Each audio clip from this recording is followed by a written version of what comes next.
No way! No way! The evil orange guy! No way! It's him! The evil orange guy! He has to return! The evil orange guy! I thought he will never return! No way! He has to return! Now this will be a final battle. He was there. He was the only one left that was missing. He was the only one left that was missing of defending the live action SMURFS movie too.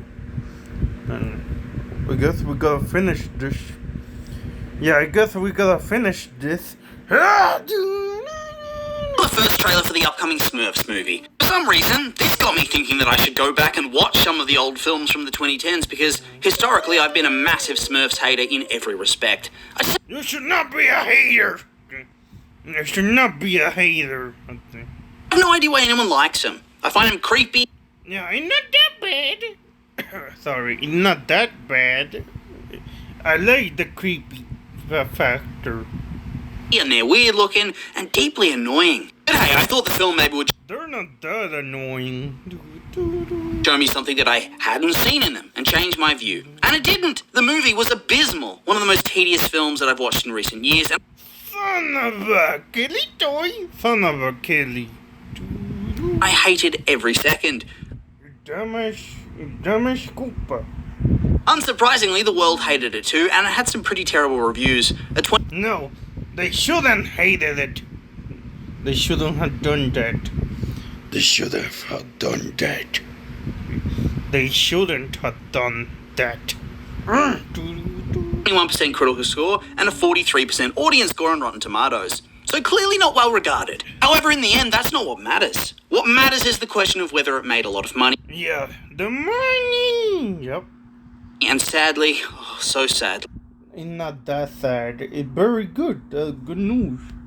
it did. It grossed $563 million off of a budget of $110 million, making it a big success no matter what way you slice it, ensuring that it received yet another odious sequel that was going to be made. SMURFS 2 was released in 2013, and yeah, it sucks. And that was obvious. No, it doesn't.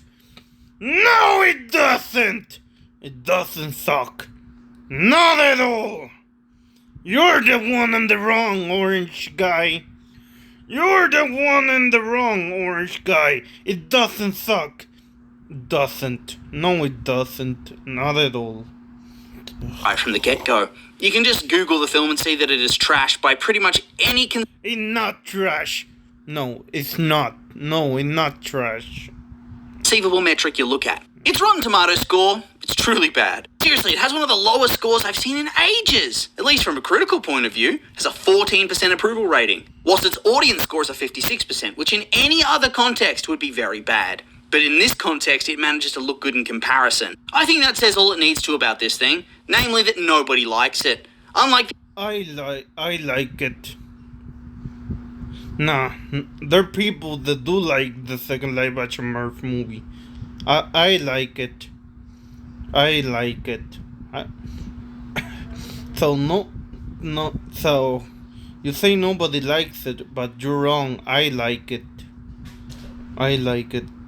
And there's other people that probably like it, or at least another people who likes the movie. the original film, the sequel didn't even have the decency to be a big box office hit. It grossed $347 million off of a budget of $105 million. Which to me seems like it probably should have made some money if you go by the basic 2.5 times the budget to find the break-even point. But apparently it didn't. Must have spent a shit ton on advertising or something for it to be considered an overall disappointment. Either that or they expected it to build off the first film, which to me feels short-sighted and honestly arrogant, considering the first film was one of the worst family movies ever made. So why the hell would people go and see this No, it wasn't. No, it wasn't. sequel when the first was so awful a mere 2 years ago? Any idiot could see that this film was not going to have the same financial impact as the first Smurf film in decades was going to have. Come on! So going in, I knew that the film was going to be terrible, but for some strange reason, I've just become a glutton for punishment, and I keep Nah. You're sick in the head. It's not terrible. subjecting myself to this torment again and again. Time to jump into it. I suppose we can start off just by walking through the plot of the film. The Smurfs 2 takes place 4 years after the events of the first film, with Smurfette having recurring nightmares about how she was created by Gargamel and was intended to be a weapon against the Smurfs. On her birthday, feeling that she needs support from her family, she goes out in search of them, only to find that they're all trying to make her go away or are just avoiding her entirely, making her feel that they've all forgotten about her birthday, whilst in reality, they're all setting up for a surprise party. Thus, she goes off on her own to cry. Meanwhile, in the human world, Gargamel has become a world-famous illusionist, using the wand from the first film that absorbed parts of Papa Smurf's essence. And thus, he's living large. The only problem is that he's running out of magic, and the only way to top it up is to drain the essence of a Smurf, or to turn one of his naughties, which are essentially a different coloured Smurf with negative traits, into a Smurf, which would then give him an unlimited supply of essence. Thus, his solution is for all of them to travel back to the Smurf world to find Smurfette and kidnap her, because she's the only Smurf besides Papa who knows the secret of how to turn a naughty into a Smurf. And yes, they are actually called naughties. Running out of magic, the portal is only big enough to fit a small creature like a naughty or a Smurf, and so Gargamel has to send in Vexy to kidnap Smurfette, which she does with relative ease, tricking her into thinking that she needs help, allowing her to get close enough to drag her through the portal and into Paris.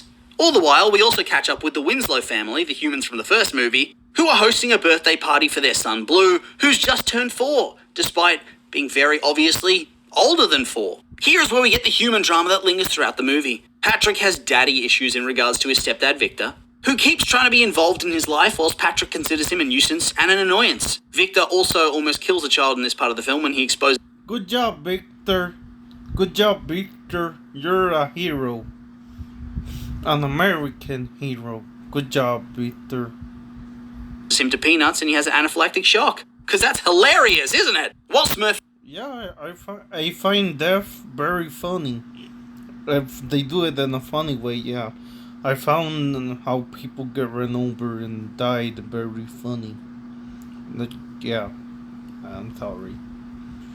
Ed is taken to Gargamel and imprisoned until she reveals the secret of the formula. Papa Smurf reveals that he has some random teleportation crystals he can use to send the Smurfs there and back again to rescue Smurfette and come home. Originally, they assemble a team of genuinely useful Smurfs to go and get the job done, but thanks to a mishap by idiot clumsy Smurf, they end up... He's not an idiot!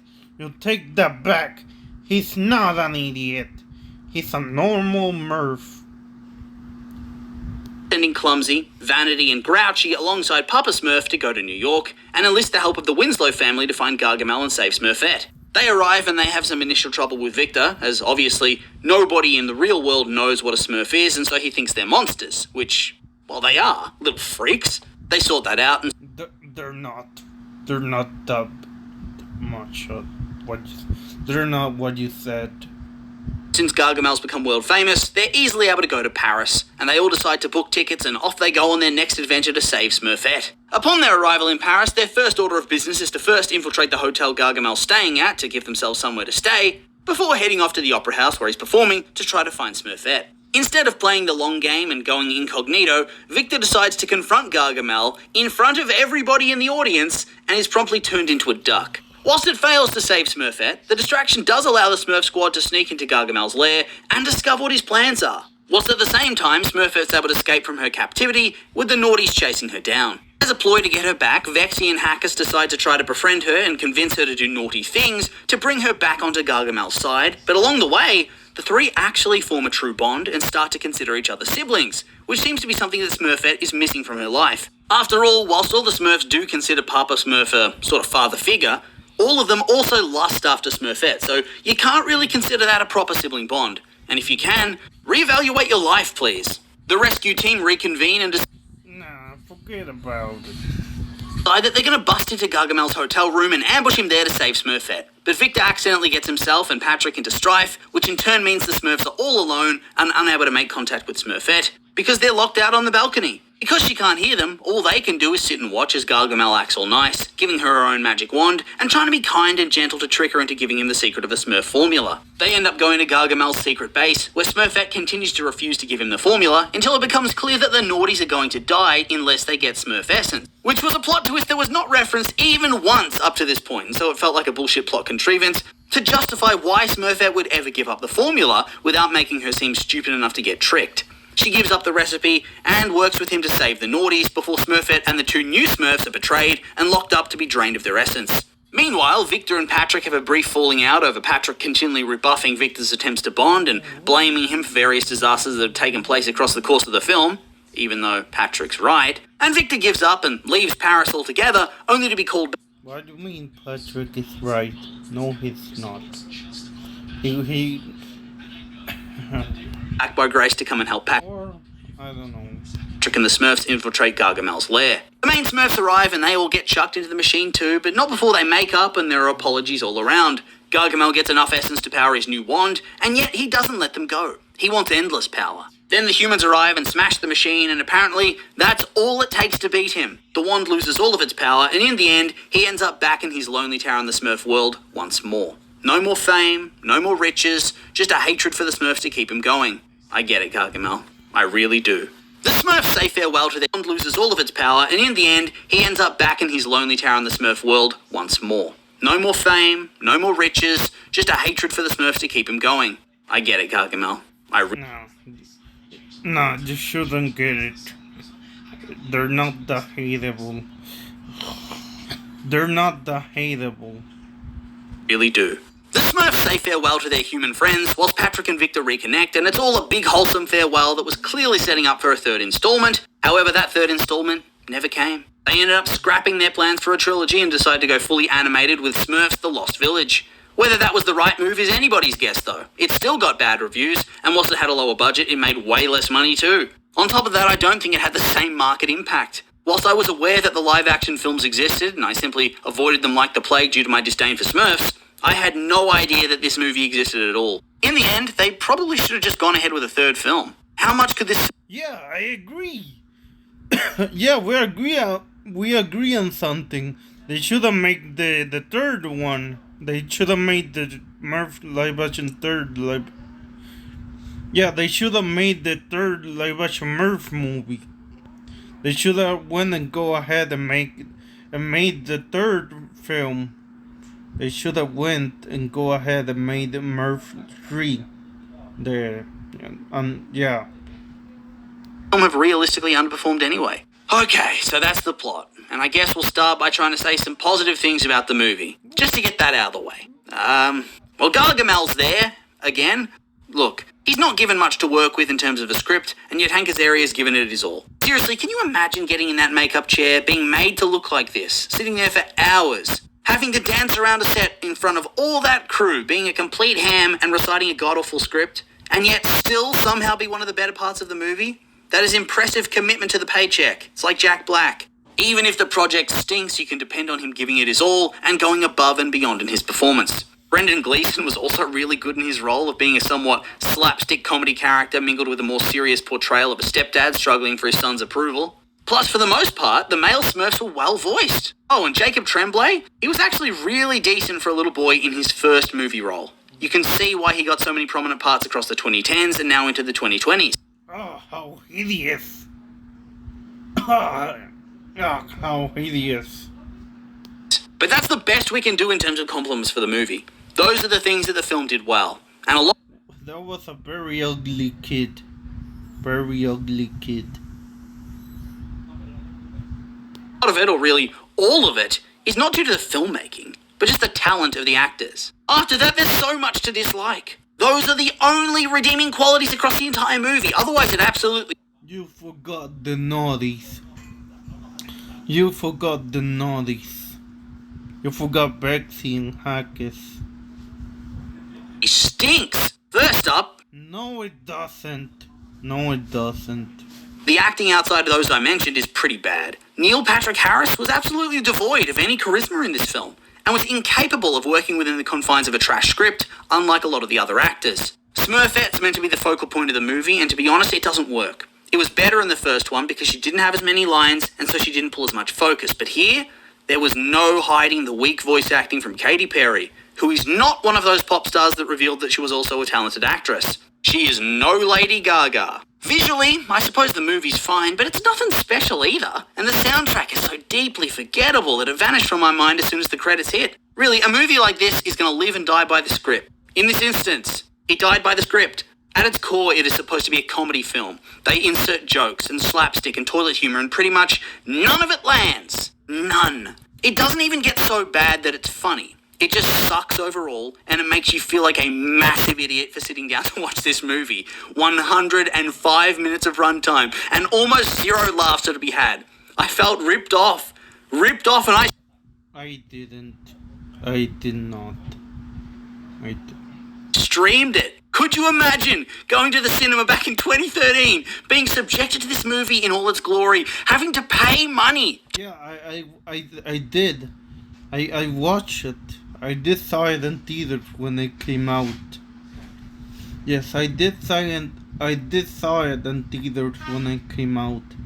I love it. I loved it.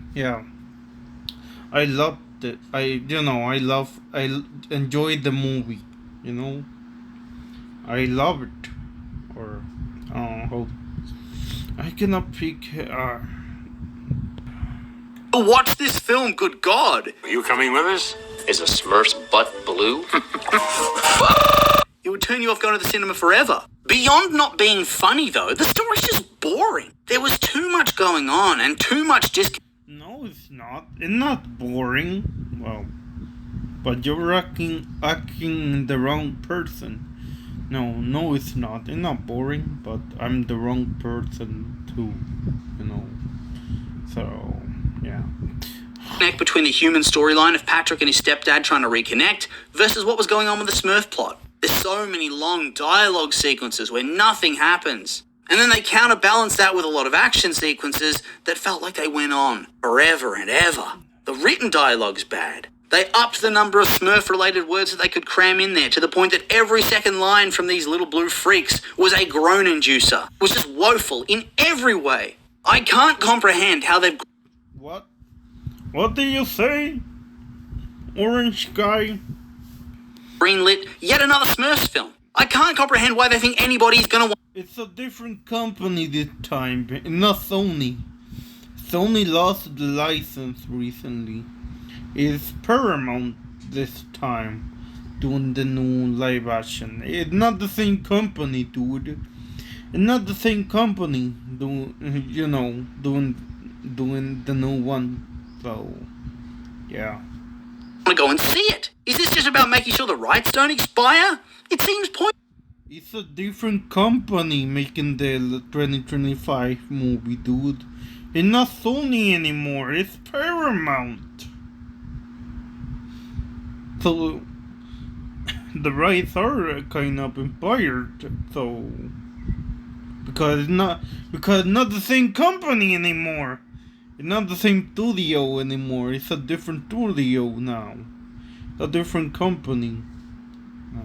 Because in my eyes, these rights are worthless if nobody goes and sees the movie. For some reason, I have decided to subject myself to this upcoming film. Because I am stupid. So... It made by Paramount, not Sony, the new one.